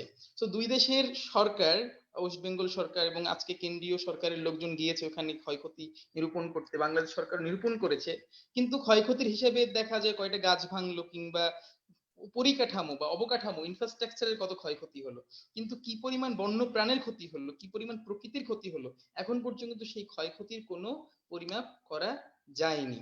তো আজকের এই প্রত্যেকটা সাইক্লোন একটা বার্তা দিয়ে যায় যেন আমরা সুন্দরবনকে রক্ষা করি, এবং প্রাকৃতিক দুর্যোগের সময় কিন্তু সুন্দরবনই আমাদেরকে রক্ষা করবে ঢাল হিসেবে। তো এর পাশাপাশি নানা রকম দখল, দূষণ এবং পরিবেশ বিধ্বংসী প্রকল্প রয়েছে। তো আজকের এই পরিবেশ দিবসে আমরা দুই বাংলার যারা জলবায়ু যোদ্ধা রয়েছি, দুই বাংলার বা দুই দেশের যারা নাগরিক রয়েছি, যারা সাইক্লোন আমপানে ক্ষতিগ্রস্ত হয়েছি, আজকে আমাদেরকে এক হয়ে বলতে হবে যে এই যে সব পরিবেশ বিধ্বংসী প্রকল্প এবং বিশেষ করে কয়লা ভিত্তিক বিদ্যুৎ প্রকল্প এবং বিভিন্ন ধরনের স্থাপনা, এইসব জায়গা থেকে সরে আসতে হবে। দখল, দূষণ, পরিবেশ বিধ্বংসী সুন্দরবন এলাকায় প্রকল্প বন্ধে দুই দেশ একসাথে কাজ করতে হবে। সুন্দরবন বাংলাদেশে যেমন রয়েছে ভারতেও রয়েছে, তো সীমানা দিয়ে দুই সুন্দরবনকে ভাগাভাগি করা যায় না। তো সুন্দরবনের ব্যবস্থাপনায় আমাদেরকে যৌথ অ্যাকশন প্ল্যান নিতে হবে এবং যৌথভাবে কোঅপারেশন করে আমাদেরকে একসাথে এগিয়ে যেতে হবে। দ্বিতীয়ত হচ্ছে করোনা ভাইরাস। তো এই যে কোভিড-19 এর সময় আমরা তিন ধরনের আমরা সংকট পার করছি, এক গ্লোবাল ক্লাইমেট ক্রাইসিস, দ্বিতীয় কোভিড-19 প্যান্ডেমিক, তৃতীয়ত সাইক্লোন আমপানের মতো এইসব ইভেন্ট। সো যতই বলা হোক না কেন, আমরা কিন্তু সেই সাইক্লোনে অংশ মানে আশ্রয় নেওয়া মানুষকে কিন্তু আমরা সোশ্যাল ডিস্টেন্স মানাতে পারিনি। ইভেন বাংলাদেশের 43টা পয়েন্টের মতো জায়গায় বাঁধ ভাঙা হয়েছে, বিভিন্ন তথ্য পাওয়া গেছে। তো আমাদের সরকার কিন্তু সেই বাঁধগুলো কিন্তু সঠিকভাবে কিন্তু এই সাইক্লোনের আগ থেকেই ভাঙা ছিল বা মোটামুটি আধা ভাঙা ছিল। আমরা কিন্তু যথাসময়ে স্টেপ না নেওয়ার কারণে আমাদের ঈদের দিনেও মানুষকে ওই বাঁধ, একদিকে বাঁধ ভাঙতে হয় মানে বাঁধতে হয় ভলান্টিয়ারি করে, আরেকদিকে হচ্ছে তাদেরকে নামাজ পড়তে হয়, কিংবা এখনো মানুষজন কাঁধে কাঁধ মিলিয়ে তারা বাঁধ যে নির্মাণ করছে, তারা কি এই যে কোভিড-19 থেকে কি তারা কি নিরাপদ আছে? তারা কিন্তু নিরাপদে নেই। তো এই সাইক্লোন আমপান থেকে আমাদের শিক্ষা কাজে লাগিয়ে এখন থেকেই পরবর্তী ঘূর্ণিঝড়ের জন্য যথাযথ প্রস্তুতি নিতে হবে। যেসব আমাদের প্রয়োজনে আশ্রয় কেন্দ্র বাড়ানো যেতে পারে কিংবা আমাদের যেসব হেলথ ইকুইপমেন্ট দরকার সেগুলোকে আমাদেরকে এনশিওর করতে হবে। আর মানুষ দিন শেষে তার ঘরকেই মনে করে নিরাপদ আশ্রয়স্থল। তো একটা ঘরকে কিভাবে নিরাপদ আশ্রয়স্থল করা যায়, অর্থাৎ রেজিলিয়েন্ট হাউজিং, সেইখানে আমরা ভূমিকা দিতে পারি কিনা সেটা আমাদেরকে দেখতে হবে। শেষ কথা হচ্ছে লিভলিহুড, অর্থাৎ হচ্ছে যার যে জীবন জীবিকা। তো আমপান নতুন একটা বিভীষিকা করোনার মধ্যে, যেখানে হচ্ছে মানুষজন এক করোনার কারণেই ক্ষতিগ্রস্ত, তার সাথে আমপান এসেছে। তো এই যে এখন পরবর্তী যে পদক্ষেপ হচ্ছে, আমরা যে রিকভারি করতেছি, সেটা করোনা রিকভারি হোক কিংবা সাইক্লোন আমপান রিকভারি হোক, সকল কার্যক্রমে সকল পদক্ষেপে নাগরিক সমাজের যে অংশগ্রহণ সেইটা আসলে কার্যকরভাবে সম্পৃক্ত করতে হবে। এবং করোনা পরবর্তী সময় খাদ্য নিরাপত্তার একটা সমস্যা দেখা দিতে পারে।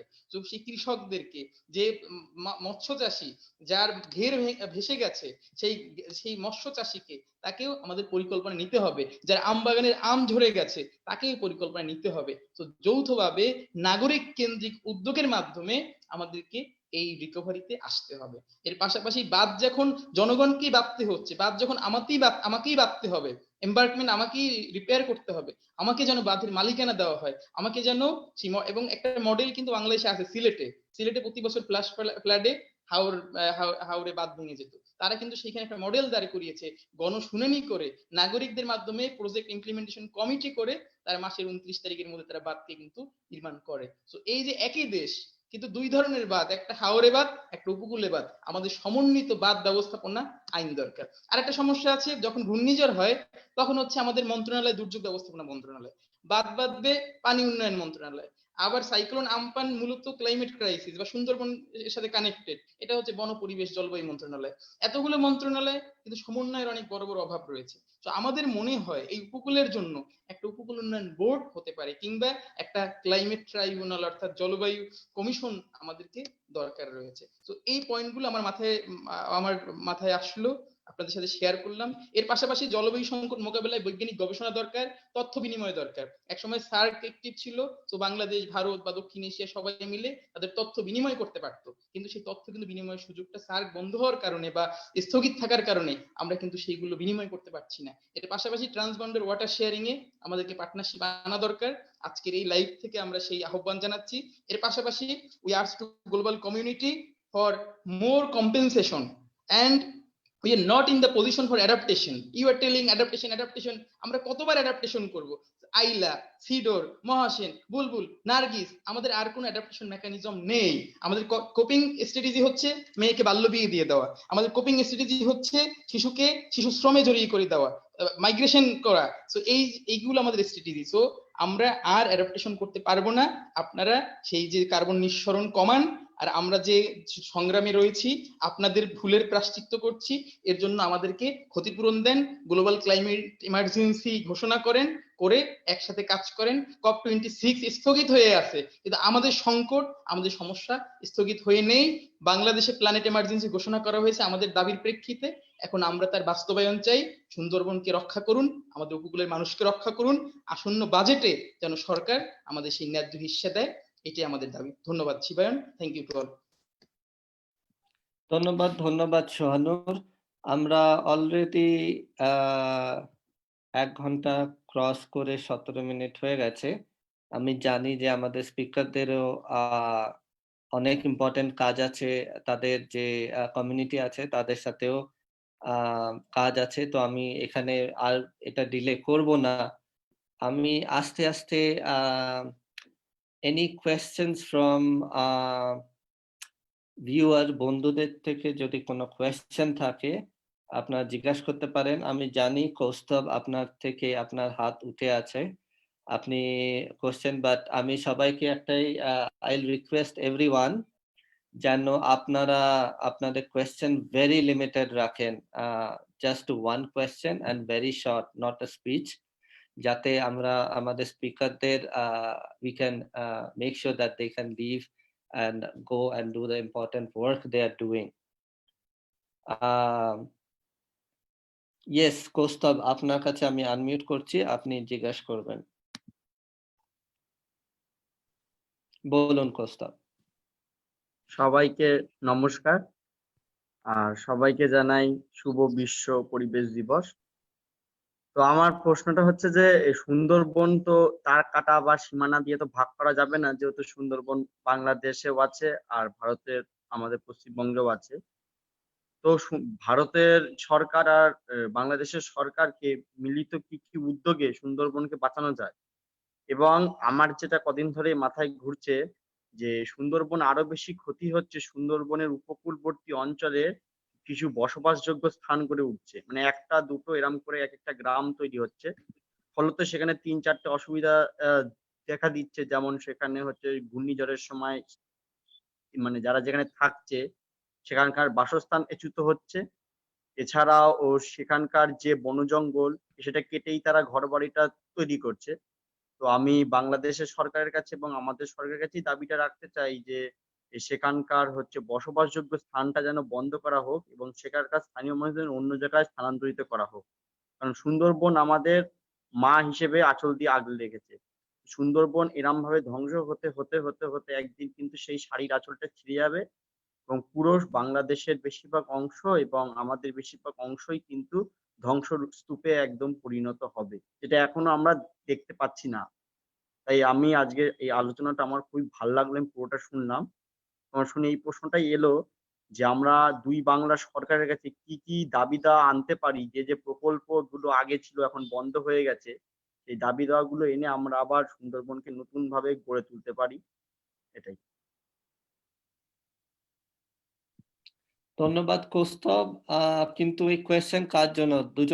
দুজন যে স্পিকার আছে প্রত্যেকের জন্য, না এনি পার্টিকুলার স্পিকার?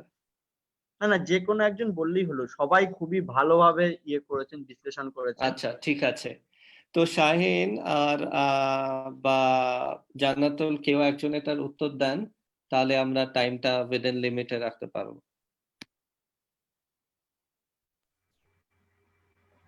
আসলে অনেক ভালো একটা কথা বললো। মানে আমাদের এই ইউথ লিডারদের দেখলে আমার মধ্যে এক ধরনের শক্তি চলে আসে আর কি। মানে সারা পৃথিবীতে ইউথরা যে জলবায়ু নিয়ে এত ভাবছে, এটাই আসলে একটা খুশির ব্যাপার। তো বিষয়টা হচ্ছে অনেক চমৎকার একটা কথা বললো আমাদের বাসু।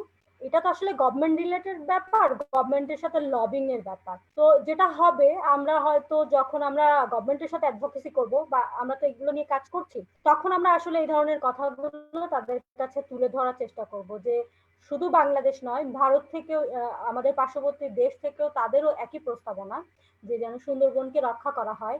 এবং সুন্দরবনের এই ঘটনা শুধু বাংলাদেশে যে এই বন কেটে নষ্ট হচ্ছে, বসতি স্থাপন হচ্ছে, সেটা শুধু বাংলাদেশে নয়, সেটার একই বিষয় হচ্ছে ইন্ডিয়াতে।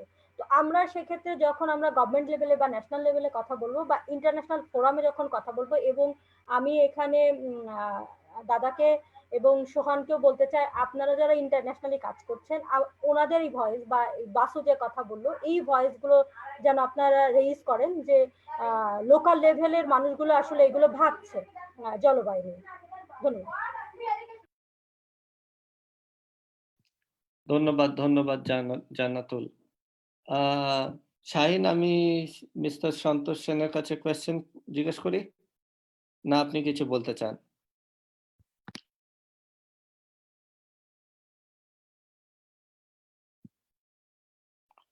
ওকে, সন্তোষ সেন, আপনাকে আনমিউট করছি। প্লিজ আপনার কোয়েশ্চেনটা লিমিটেড টু 1 আর ভীষণ শর্ট রাখবেন। আর কেউ যদি আরো কোয়েশ্চেন করতে চান, আপনারা হাত তুলে রাখুন, আমি এখানে দেখা যাচ্ছে, আমি আপনাদের কাছে আসব। সকলকে অনেক ধন্যবাদ। আমি জাস্ট 3-4 মিনিট সময় নেব। আমার অনেকগুলো প্রশ্ন আছে, কিন্তু অনেকগুলো প্রশ্ন রাখছি না।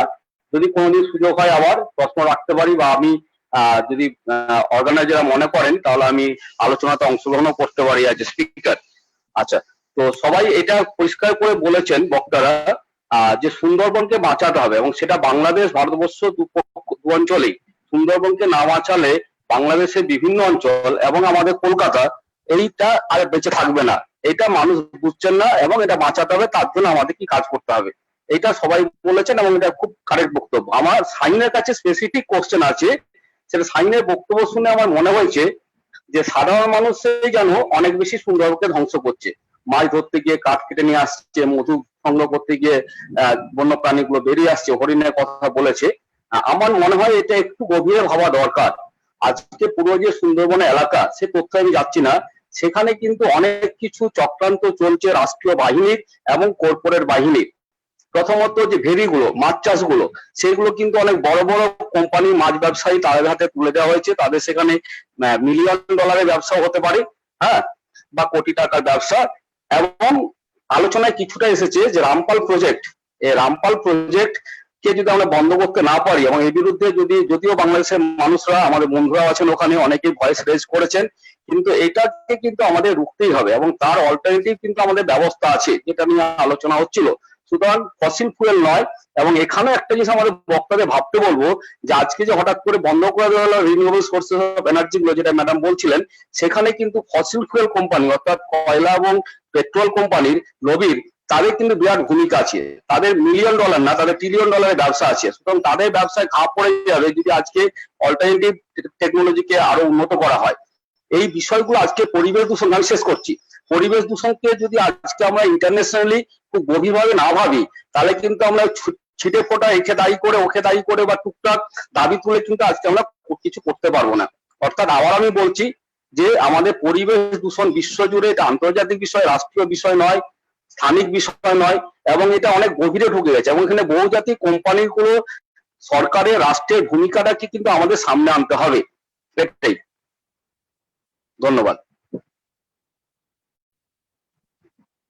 থ্যাংক ইউ মিস্টার সন্তোষ সেন আপনার বক্তব্যের জন্য। জান্নাতুল শাহিন, কোনো কমেন্ট আছে এ সম্বন্ধে? আমি সাইনকে কাছে বক্তব্যটা রেখেছি, সাইন যদি Right. বলে ভালো হয়। হ্যাঁ, রাইট, আচ্ছা ঠিক আছে। শাহিন, আপনার আমি কমেন্ট। মিউট করছি। হ্যাঁ, ধন্যবাদ আহ, আপনার প্রশ্নের জন্য। হ্যাঁ, আপনার কথার সাথে আমিও একমত যে এখানের যে স্থানীয় বাসিন্দা আছে, যে সুন্দরবন সংলগ্ন উপকূলীয় যে বাসিন্দারা আছেন, তাদের হাতেই আসলে বেশি ক্ষতি হচ্ছে এই সুন্দরবনের। তো এদের আসলে এই সুন্দরবনের উপর থেকে ফিরিয়ে এনে তাদেরকে আসলে গ্রামে বা তাদেরকে অল্টারনেটিভ কোনো কাজের মধ্যে ঢুকানো যায় কিনা, সেটাই যদি করা হয় তাহলে কিন্তু এই উপকূলের মানুষ আর সুন্দরবনের উপর আহ, পড়বে না। একটি বিষয় যদি আমি জানাতে চাই শর্টলি, যে এই সুন্দরবন উপকূলীয় অঞ্চলে বেশ কয়েকটি কাঁকড়া চাষ যেটি শুরু হয়েছে।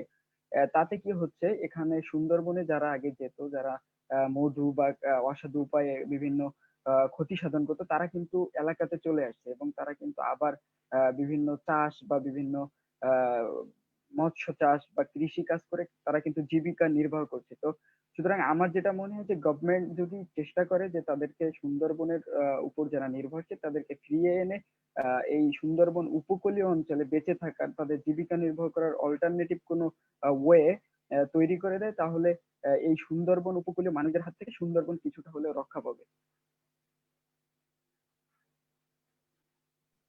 ধন্যবাদ, ধন্যবাদ শাহিন। আমি আপনাদের দুই স্পিকারকে ধন্যবাদ জানাই, আর আমাদের যে সমস্ত ভিউয়ার্স আছে তাদেরকেও ধন্যবাদ জানাই। আহ, আমরা আমরা এই লাস্ট 1.5 আওয়ারে জেনেছি সাইক্লোন আমফানের তাণ্ডব কিভাবে তছনছ করেছে আমাদের উপকূলবাসীদের, বাংলাদেশ এবং ভারতবর্ষে। আমরা এটাও জেনেছি যে এই যে সুন্দরবন ফরেস্ট আছে, it's important for both sides of the border. Border তো বানিয়ে দেওয়া হয়েছে, কিন্তু ফরেস্ট ও বর্ডার জানে না। ফরেস্ট আমাদের সবার জন্য, ফরেস্ট সুন্দরবন ইন্ডিয়াতেও আছে, বাংলাদেশেও আছে। তো এর রক্ষা করা খুব জরুরি। আমরা এটাও জেনেছি যে কয়লা বিদ্যুতের উৎপাদন হচ্ছে, এই যে গ্লোবাল ওয়ার্মিং এর যে হচ্ছে তার হাউ ইটস এফেক্টিং। আমাদের ভিউয়ারদের কাছে জানিয়ে যায় যে আমাদের 350.org এর একটা ক্যাম্পেইন আছে already against to stop Rampal coal plant. যদি আপনারা ওয়েবসাইটে যান 350.org তে, 350.org, ওখানে আপনারা রামপাল এই যে ক্যাম্পেইন আছে এর সম্বন্ধে জানতে পারবেন। আপনারা যদি এই অনলাইন চ্যাটে সাইন আপ করে থাকেন, তো আমি যে রিপ্লাই করব এই ওয়েবিনারের শেষ হওয়ার পরে, ওখানেও আমি পাঠিয়ে দেবো কিছু ইনফরমেশন। প্লাস আপনি যদি ইউথ নেট ফর ক্লাইমেট জাস্টিসের নেটওয়ার্কের থ্রু দিয়ে আমাদের এই অনলাইন চ্যাটে আসেন, তাহলেও আপনি সোহানুর কেউ জিজ্ঞাসা করতে পারেন এই ক্যাম্পেইনের সম্বন্ধে। আর এই নিয়ে আমি এই অনলাইন চ্যাটটা শেষ করব। আপনাদের সবাইকে ধন্যবাদ, স্পেশালি শাহিন আর আপনাকে জান্নাতুল, এই সমস্যা, এই ঘূর্ণিঝড়ের সমস্যার মধ্যেও যে আপনারা আমাদেরকে এই টাইম দিয়েছেন, আপনারা এগ্রি করেছেন এখানে এই সেশনে এসে কথা বলার জন্য। অনেক অনেক ধন্যবাদ। আশা করি ভবিষ্যতে আমরা যখন অনলাইন চ্যাট করব আপনাদের অ্যাভেলেবিলিটি থাকবে, আর আপনারা ইচ্ছুক থাকবেন এখানে এসে কথা বলা। আর সমস্ত ভিউয়ারদেরও সেম মেসেজ যে আমাদের সাথে যোগাযোগ রাখবেন। আপনাদের সাইন আপ করেছেন, আমি পরবর্তীকালে কোনো আরো চ্যাট যখন আমরা অর্গানাইজ করব আপনাদেরকে জানাবো নিশ্চয়ই। ধন্যবাদ শাহিন, ধন্যবাদ জান্নাতুল, আর ধন্যবাদ সবাইকে। বাই।